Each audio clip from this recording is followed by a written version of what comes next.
आज भारतीय जनता पार्टी कार्यालय में चुनाव समिति की बैठक हुई।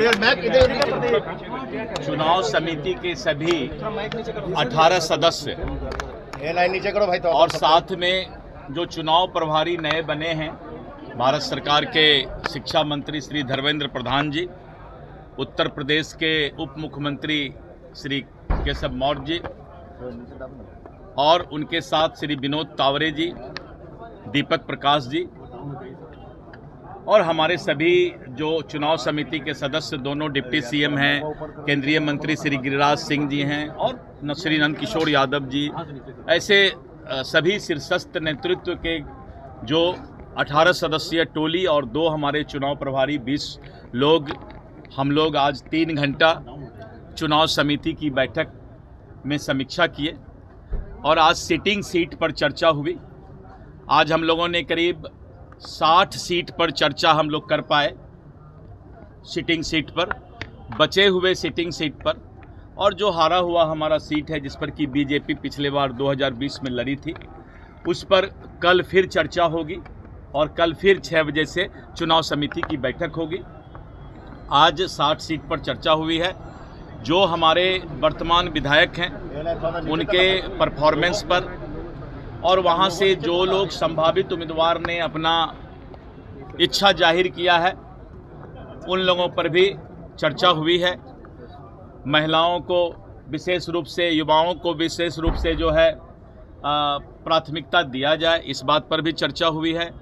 और बचे हुए सीट पर जो है अब कल चर्चा होगी, यानी हमारा सिटिंग सीट और हम जो सीट लड़े हैं अभी उस पर हम आज और कल चर्चा कर रहे हैं। सिटिंग एमएलए है सर, उनको लेकर कुछ विशेष चर्चा हुई क्या? टिकट भी कटेगा बहुत लोगों का? कुछ नहीं, अभी ये तो हम लोग समीक्षा करके और फिर पैनल तैयार कर रहे हैं और जिस तरह का अलग अलग रिपोर्ट जिस विधानसभा का है उसी हिसाब से उस विधानसभा का जो है समीक्षा में चर्चा चल रहा है। इस पर कौन सा क्राइटेरिया रह रहा है सर टिकट देने का? नहीं, टिकट में तो हमारा 3-4 तरह का क्राइटेरिया है।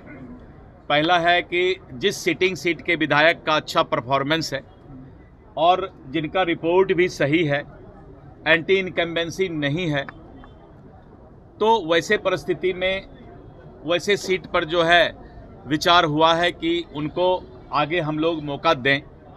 और उसके साथ साथ अगर कहीं पर एंटी इनकम्बेंसी है तो हम लोग उस पर अभी समीक्षा कर रहे हैं। कल फिर जब बैठक होगी तो विस्तृत चर्चा आपको करेंगे। धन्यवाद। चुनाव लड़ेंगे?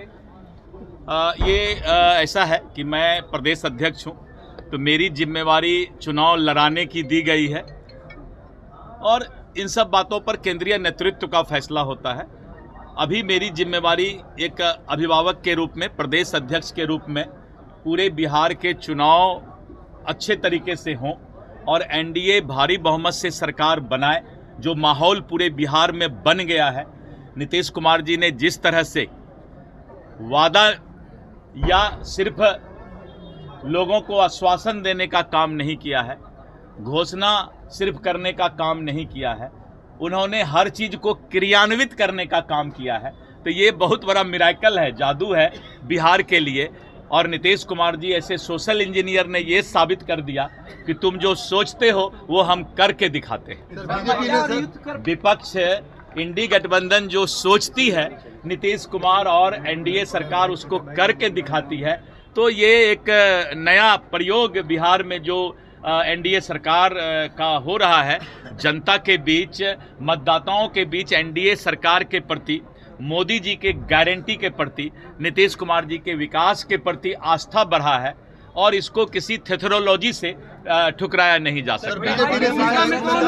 सर, बीजेपी ने सीट एक तरीके से चिन्हित कर लिया क्या? क्योंकि आप कह रहे हैं कि जो सिटिंग एमएलए है उन पर नहीं, बीजेपी, इसलिए मैंने कहा कि अभी कोई सीट चिन्हित नहीं हुआ है। जो हमारे सिटिंग एमएलए, इसलिए तो मैं बोल रहा हूं कि सिटिंग एमएलए पर चर्चा हो रही है।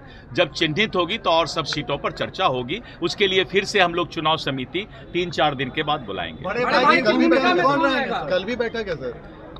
हाँ, कल भी बैठक है। मैंने पहले भी कहा, इस बार कोई बड़े भाई छोटे भाई की भूमिका नहीं है। इस बार एनडीए एकजुट होकर चट्टानी एकता के साथ आगाज करते हुए चुनाव लड़ रही है। धन्यवाद।